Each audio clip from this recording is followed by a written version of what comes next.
All right, welcome back everyone to Tip of the Spear with your Missoula County Commissioners. I'm Dave Strohmeyer. I'm joined by Commissioners Juanita Vero and Josh Slotnick, and today we are delighted to have a special guest with us, Leif Fredrickson, who's an adjunct assistant professor and also director of the public history program at the University of Montana. Among other things, Leif is coordinating what has become known as the COVID-19 Documentation Project, and this is a joint effort between Missoula County, the University of Montana, and a number of other community partners. To kick things off, Leif, why don't you just introduce yourself to us and the listeners out there? Tell us a little bit about your role at the university, how you came to this project, COVID-19 Documentation Project, and then we can dive into some more details that folks might be interested in.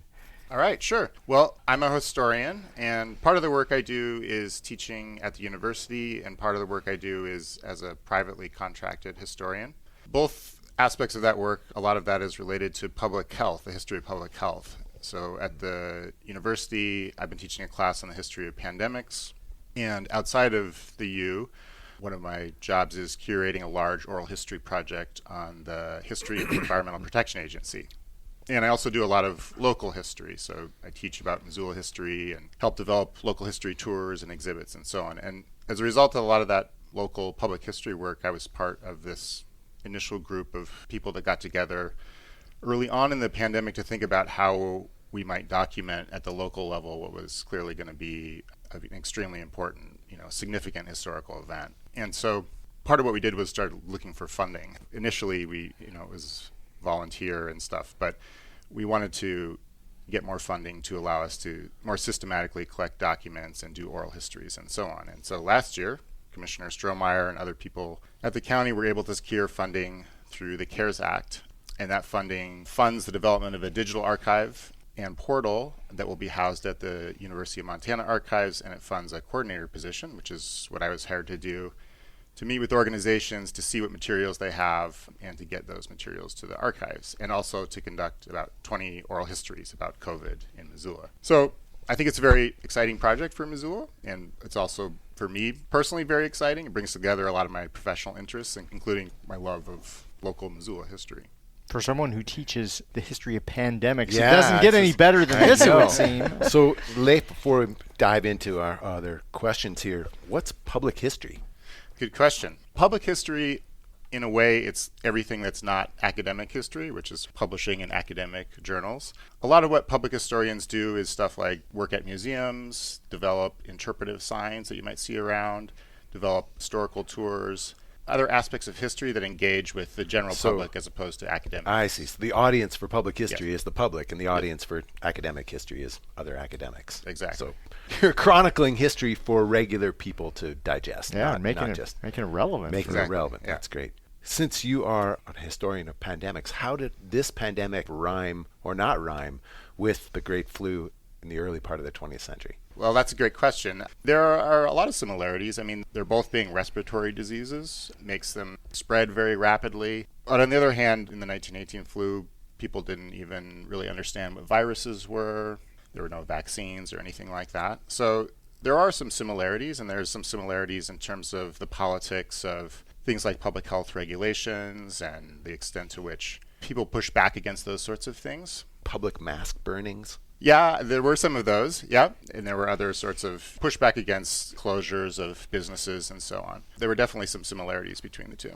Leif, one other thing that comes to mind is that we're in a moment where you can actually do the work of a public historian in real time to some extent. So oftentimes it seems as though what public historians, or even academic historians for that matter, are caught up with is events that have taken place in distant history. So I know of folks, I think our very own former director of the Missoula City County Health Department, Ellen Leahy, had done some work related to the 1918 flu pandemic that Josh was just referencing. It seems as though there might have been some challenges trying to cobble together source documents from over 100 years ago to figure out what happened then to inform what is happening now. Any insights in terms of what you want to collect right now that might make it easier for folks down the line to talk about this event as opposed to us 100 years removed from the 1918 pandemic, trying to pull together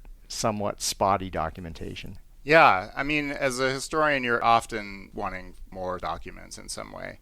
And that's especially true of a lot of things in the past that weren't necessarily considered to be the subjects of history. I mean, for a lot of professional historians for a long time sort of focused on presidents and military campaigns and that sort of thing.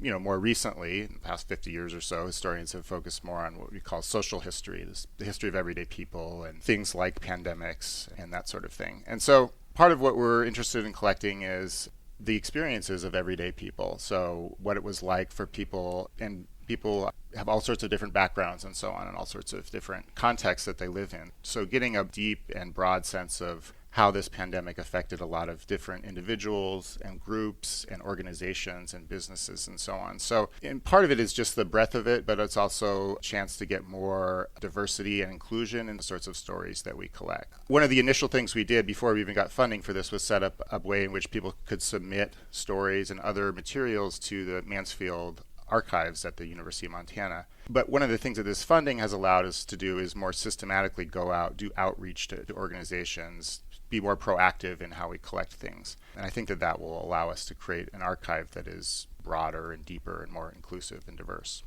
I want to go back to March of 2020 because I think, Strohmeyer, you brought this to us, this project idea, way early on, like before. Yeah, I really think it was in March. We were sitting here in 206. I want to understand, like, what was your thinking? How did you get in touch with Leif? Because how did you know it was going to last this long?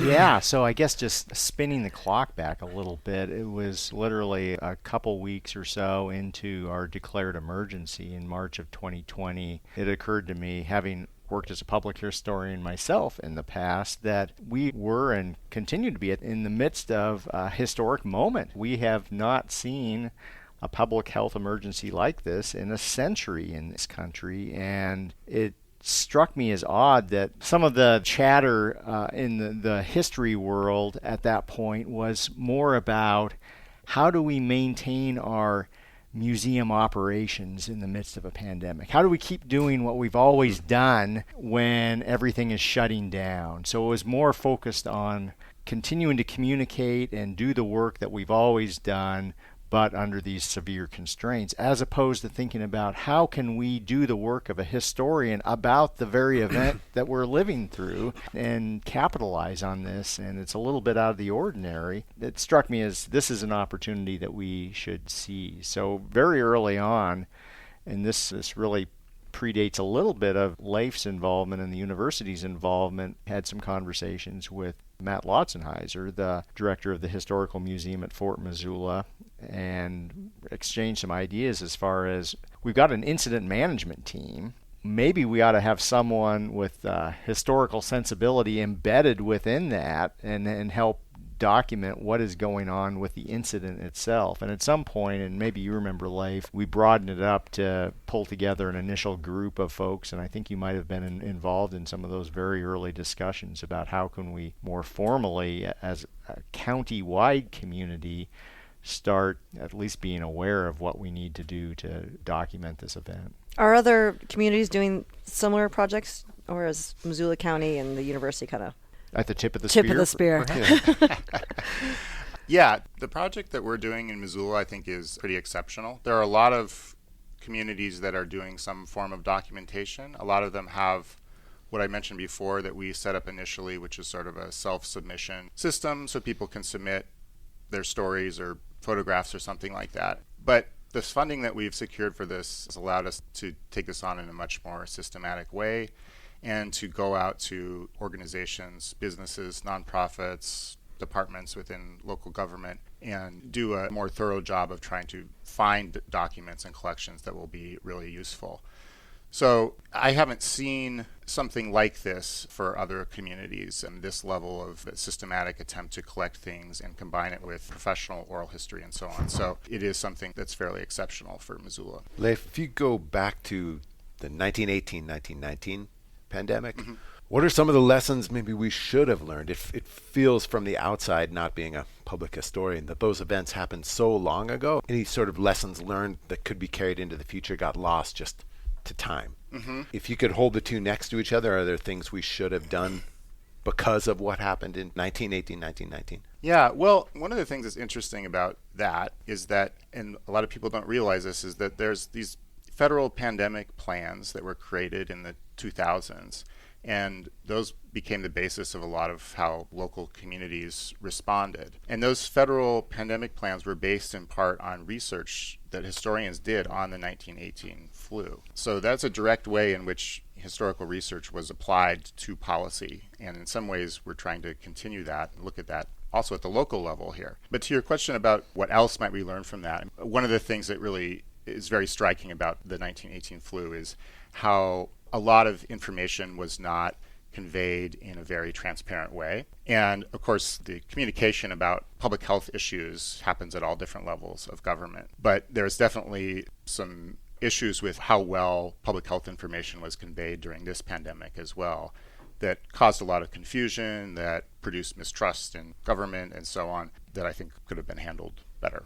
That's kind of wild thinking back in 1918, the modes of communication were so less than, and then here in 2020 we can practically telepathically communicate. Yeah. And through both of them we got it wrong. We weren't able to communicate well. That is really interesting. Yeah. Well, I mean, on the communication front, and this transcends the pandemic, COVID-19, but one of the things that, were I to redo the oral history interview that I did with you, Leif, and I was one of the subjects for one of these interviews, maybe we can do a subsequent one at some point, but I can't believe that I had forgotten to mention the ways in which the pandemic has influenced and shaped the way we do communication as a county, including what we're doing right now, this podcast. Maybe we would have still done this had it not been for the pandemic, but certainly it made it pretty acute need for us to how to better communicate with the public during the course of an event where we could not physically be present with folks. So that spans the breadth of what we're doing here by way of a podcast to virtual meetings, which likely will never go away. We will still do in-person meetings in the future, but I think what we learned is that from just an equity standpoint, an accessibility standpoint, there was a whole chunk of the public who we might not have been communicating with as well as we could or should have, and were it not for the pandemic to kind of force our hand, might still be doing some business as usual. Leif, I wanted to ask you a question on the communication side. So I wonder, just get your opinion on this, how much of what happened during the pandemic that kind of looks like poor communication, not from our comms folks, but sort of, I'm speaking nationally here, isn't necessarily poor communication, but it's the fact that for most of our lives we've lived with scientific certainty on things, and for this moment we got to see science unfolding in real time, that what we thought 3 months ago and we were somewhat sure of, now we're not sure of because new facts emerged. And that's essentially the arc of how science works. But for most of our lives, all the big scientific things had been made solid decades, if not centuries ago. The idea that science was a fluid, dynamic thing kind of faded away. It's much more certain. And during the pandemic, we got to see it be fluid, dynamic, evolving right before our eyes. And I think for some people, that may have looked like poor communication, or, geez, obviously we need to doubt experts and go with our guts or our politics because they said this 3 months ago and now they don't know what they're doing, when in reality that's kind of how science works. So what do you think, bad communication or science unfolding in real time, or something in between? I think it's a mixture of those two things, and it's usually a mixture in most of the pandemics you look at in the past, really. You look at something like HIV, AIDS, I mean, that unfolded more slowly in some ways, but you had understanding of science developing in time with the spread of this pandemic and so on as well. So it is definitely both, and I think it's important to try to figure out which one is happening or what combination of them is happening. And that's one of the things that in my oral histories with people I ask a lot about, and partly is how do you communicate about uncertainty, because I think that's a really important thing in terms of building trust and so on, is that you do communicate in part that there is some uncertainty there, that there is some unfolding science that's happening. But it is also tricky to do that and also try to communicate there's some level of understanding that is behind regulations or other things. If you communicate clearly about uncertainty, would you be accused of communicating poorly? Yeah, it's a real art, I think, to communicate effectively in a situation like this. What's the most surprising thing you found in your research and documentation? I mean, there's a lot of really fascinating stories that have come out of these documents and these oral histories. One thing that has come out a lot is many people view that there's something special about Missoula in terms of its response and experience to this pandemic. That probably shouldn't surprise me in some ways because I'm from Missoula. I love Missoula. I think Missoula is a very special place. But on the other hand, this is a global pandemic. It's the same virus that's circulating around the globe, the same big national issues in the economy that are bearing down on local communities. So you might think a lot of it would be very similar. And of course, there are a lot of similarities across communities. But a lot of people I talked to felt, for various reasons, that there was something unique or exceptional about Missoula that shaped its response to it. And people couldn't always put their finger on exactly what that was. Sometimes it had to do with more social aspects of the community. Sometimes it was about things like access to open space and so on. But there was a real sense of something special or exceptional about Missoula's response. Can you say more? What do you mean by that? It was different for different people. I mean, some folks felt that there was like a very strong community aspect to Missoula, a sense of duty to others in the community that helped make the response better in Missoula. There were some other things. I mean, going back to communication, talking with Cindy Farr, who is the incident command leader for the pandemic response for the public health department, her regular briefings on the pandemic that she put up on YouTube, those were viewed by people nationally because she was very good at communicating exactly the sort of stuff that we were talking about. It's a very difficult thing to communicate these aspects of the pandemic as it's evolving, and she did it on a very regular basis and very effectively. So people in other communities across the nation were watching her briefings that were coming out of Missoula. There's all kinds of interesting aspects of this. I mean, I think one thing is this whole incident command system that comes out of wildfire, which is a big part of Missoula and the West, but especially Missoula. There's a lot of wildfire training out here. And that whole system comes out of the response to wildfire. So I think there are a lot of different angles. They're not necessarily all the same, but things that make Missoula's response unique or exceptional in some ways. Yeah, that's fascinating, and it's not lost on any of us that because Missoula and its attributes are so attractive to folks around the country, that some of the economic fallout that some places were seeing maybe were not experienced as acutely or in the same way here in Missoula as elsewhere, because we had people flocking here during the course of the pandemic because they could do business remotely, and this is a lovely place to live culturally and environmentally. So. Yeah, and then the flip side of that was perhaps harder housing issues in some ways. Well, totally. Got rolled together. So in our current historical moment nationally, we see a lot more interest on the part of parents on the curriculum their children will be absorbing in schools. It seems like a peaked interest compared to a few years ago. Do you think this at all could be linked to COVID controls at schools and parents objecting? This kind of poke a tiger, so to speak, and now parents are much more interested in what's happening within schools than they were even, say, 3-4 years ago? Or am I reading something? I think that could be. I mean, I don't know for sure. And I'm actually going to, next set of oral histories I'm doing are with people associated with the schools. So maybe I'll learn more of that. Yeah. That'd be a great question. But I do think that sometimes with this pandemic and other things, you have things that are not necessarily related that get rolled into some package of political identity. And so I think that very well could be the case with this as well. Yeah. How can people submit their stories, or what kind of stories are you looking for? We're looking for any stories. There are kind of two aspects of people submitting things. One is individual stories or other materials, and those can be submitted directly through an online submission system. So if you go to the Missoula County COVID-19 documentation project is at missoula.co/COVID documentation. And if you go to the About page there, you'll see a link to submit stuff. So if people are submitting individual stories, any story that's related to COVID, the COVID experience in Missoula would be something we would be very interested in.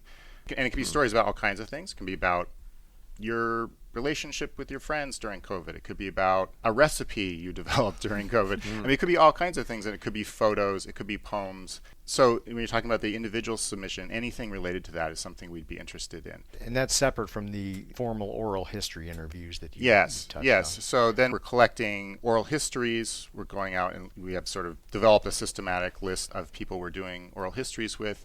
And then with bigger collections from organizations, that's something where I would meet with the organization and get a sense of what they have and figure out what they're willing to donate and figure out a way to transfer those larger collections to the archives. Leif, do you see this becoming like a coffee table book or a 40-minute documentary or something that's a little more defined, like finite finished product? What do you think? Yeah, I hope so.